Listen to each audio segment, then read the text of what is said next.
L'affaire de la momie, retrouver l'identité de la mystérieuse princesse persane, cette histoire décrit une affaire non résolue comme aucune autre.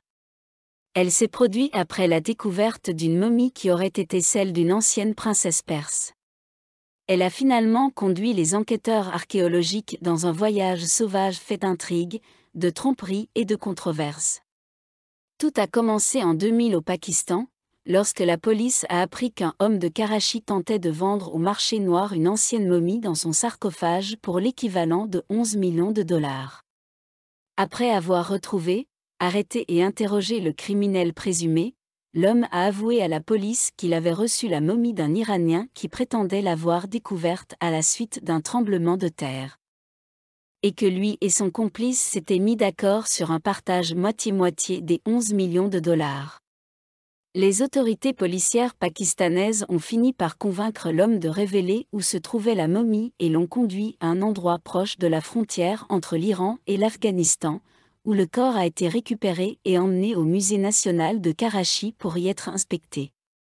Après une inspection superficielle, le personnel du musée a déterminé que la momie avait été enveloppée dans un style égyptien classique et portait un masque facial, une couronne d'or et un plastron portant l'inscription suivante: « Je suis la fille du grand roi Xerxès.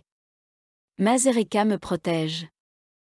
Je suis Rodugun, je suis. » Le sarcophage en bois était décoré de ce qui semblait être des inscriptions cunéiformes de la Perse antique, y compris des images sculptées des Ahura Mazda, le dieu créateur du zoroastrisme. Tout porte à croire qu'il s'agit des restes d'une princesse perse momifiée, vieille de 2600 ans. Ce n'est pas tous les jours que les archéologues mettent au jour d'anciennes momies en Iran, et surtout pas celle d'une princesse perse. En fait, c'est la première fois qu'un membre de l'ancienne royauté perse fait surface.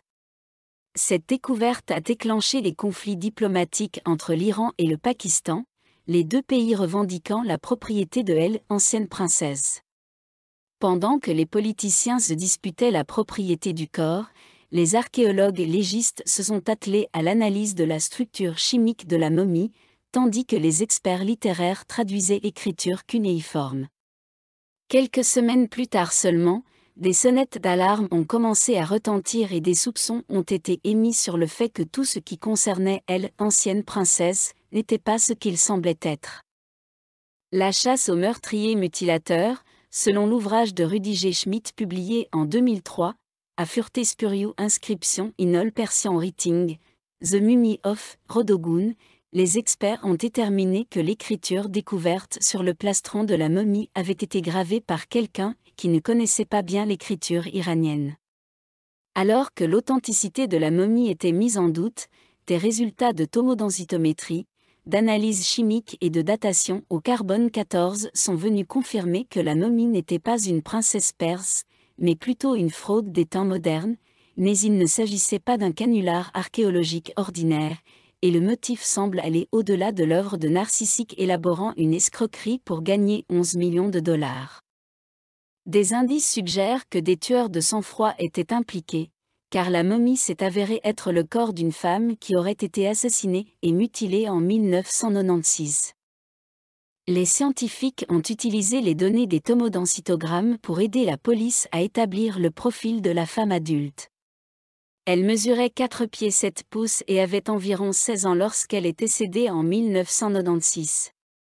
Des examens complémentaires ont révélé qu'un traumatisme contondant avait brisé les vertèbres cervicales de la femme, une découverte qui a immédiatement suggéré qu'un meurtre-viol avait eu lieu, mais un médecin légiste n'a pas été en mesure de déterminer si le cou de la femme avait été brisé accidentellement ou délibérément, un meurtre avec une intervention savante.